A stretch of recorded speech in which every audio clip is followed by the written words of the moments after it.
তাহলে আমাদের কিছু কাজ আছে, সেই কাজকে প্রথম কাজ স্বৈরাচারী হাসিনাকে আমরা বাংলাদেশের মাটি থেকে উৎখাত করেছি।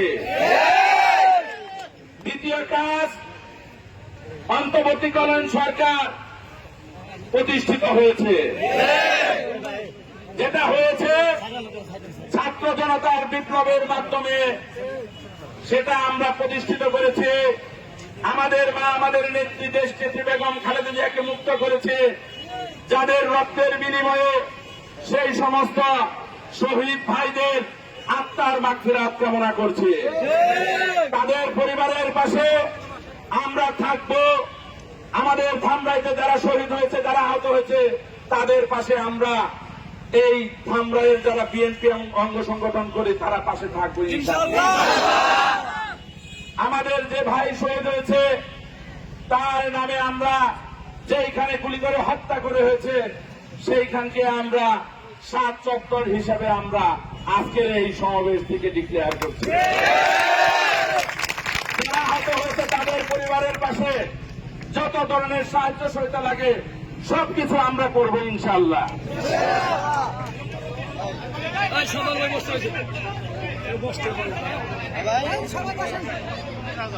আমরা তাদের পাশে থাকবো, যত ধরনের সাহায্য সহায়তা করতে হয় সেটা আমরা করব। আমি যে কথাগুলো আজকে ধামরাই থানা বিএনপি অঙ্গ সংগঠন সহ কর্মী সমর্থক তাদের কাছে বিনীতভাবে আমি অনুরোধ করছি, একটি গোষ্ঠী এখন পর্যন্ত ষড়যন্ত্রে লিপ্ত আছে। সেই ষড়যন্ত্রে যারা অংশগ্রহণ করবে তাদেরকে আমরা আজকের এই সমাবেশ থেকে হুঁশিয়ারি উচ্চারণ করতে চাই। স্বৈরাচারী হাসিনা এবং তার দোসররা যদি বিএনপির সাথে মিশে বিএনপিকে ব্যবহার করে তারা যদি আমাদের সাথে থাকে, আমি বলবো তারা দূরে সরে যান। বিএনপির ঘরে পাড়া দিয়ে কেউ অপকর্ম করতে পারবে না। আমি আজকে এখানে সমাবেশ দিয়েছি একটি মাত্র কারণ, একটি মাত্র উদ্দেশ্য। যারা এই রাষ্ট্রযন্ত্রে 15 বৎসর 17 বৎসর বসেছিলেন, যারা এই দেশকে ধ্বংস করেছেন, অন্যায় অবৈধ সরকারের আদেশ মেনে সমস্ত কাজকর্ম করেছেন, যারা মানুষদের বিপক্ষে অবস্থান নিয়েছেন, জনগণের বিপক্ষে শত্রুতে পরিণত হয়েছেন, তাদেরকে আমি বলবো আজকে একটি অন্তর্বর্তীকালীন সরকার আছে। এই অন্তর্বর্তীকালীন সরকার যতদিন থাকবে তাদেরকে আমরা সর্বাত্মক সাহায্য সহযোগিতা করব। কিন্তু আওয়ামী লীগের দোষরদের কথায় আপনারা অন্যায় কোন কাজ করব আপনারা করতে পারবেন না। দ্বিতীয় কথা, আমাদের মা, আমাদের নেত্রী সমস্ত রাজনৈতিক মামলা অনতিবিলম্বে প্রত্যাহার করতে হবে। তাকে নির্বাহী আদেশে মুক্তি দিয়েছেন আমাদের মা, আমাদের নেত্রী দেশনেত্রী বেগম খালেদা জিয়া। অন্যায়ের কাছে মাথা নত করে নাই, তিনি আপসহীন নেত্রী, এই দেশের স্বাধীনতা, সার্বভৌমত্ব, গণতন্ত্র রক্ষার নেত্রী। অতএব তাকে অনতিবিলম্বে নিঃশর্ত মুক্তি দিতে হবে।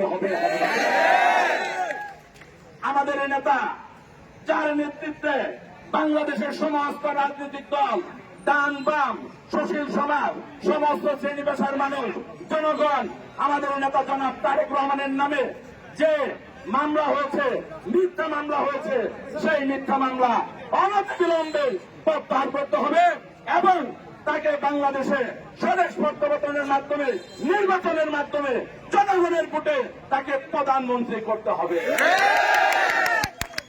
অনেকে অনেক কথা বলেন, কিন্তু একটা কথা ভুলে গেলে হবে না। আমরা 15 বৎসর আন্দোলন করেছি, সংগ্রাম করেছি, মামলা খেয়েছি, হামলা খেয়েছি।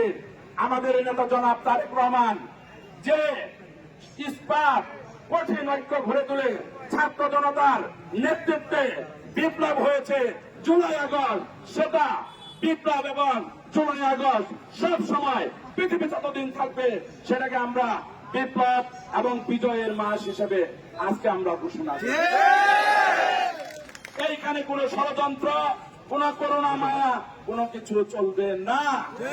আমি আমার পার্শ্ববর্তী প্রতিবেশী দেশকে উদ্দেশ্য করে বলছি, যখন বিএনপি সহ বিভিন্ন রাজনৈতিক দলের নেতা কর্মীদের নামে একের পর এক মামলা দিয়েছেন, গুম হয়েছে, খুন হয়েছে, তখন কিন্তু পার্শ্ববর্তী দেশ, রাষ্ট্রযন্ত্র এবং কিছু পত্রিকা তখন কিন্তু তারা কিন্তু কোনোভাবেই নিউজ করেন নাই।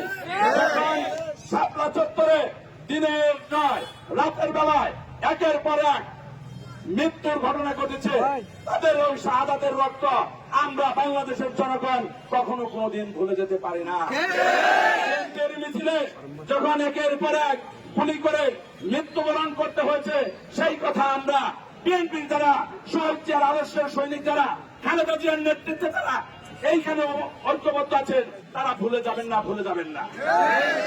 একটা কথা স্পষ্ট ভাষায় বলি, বিএনপি হচ্ছে বাংলাদেশের জনগণের রাজনীতির দল। তখনই আবির্ভাব হয়েছে যখনই এই দেশের ক্রান্তিকাল এসেছে ৭৫-এর পরবর্তীতে সিপাহী জনতা বিপ্লবের মাধ্যমে বাংলাদেশের জনগণের দাবিতে, বাংলাদেশের জনগণের মৌলিক দাবিতে এই বিএনপির জন্ম হয়েছে। বিএনপির কোনদিন জন্ম পিছন দিয়ে হয় নাই। বিএনপি রাষ্ট্রীয় ক্ষমতায় এসেছে জনগণের ভোটের মাধ্যমে। তাই আমি বলবো, আমাদের প্রাথমিক একটা বিজয় হয়েছে, আমাদের প্রাথমিক বিজয় হয়েছে। আমাদের বিজয় তখনই পরিপূর্ণতা লাভ করবে যখন নাকি বাংলাদেশে একটি অবাধ নিরপেক্ষ একটি নির্বাচন হবে। সেই নির্বাচনের মাধ্যমে আমাদের বিএনপির নেতা জনাব তারেক রহমানের নেতৃত্বে একটি বাংলাদেশের জাতীয়তাবাদী সরকার প্রতিষ্ঠিত হবে। তখন বিএনপি আমরা যারা আছে, তখন আমরা রাজপথ ছাড়বো, তখন আমরা ঘরে ফিরবো। তার এক পর্যন্ত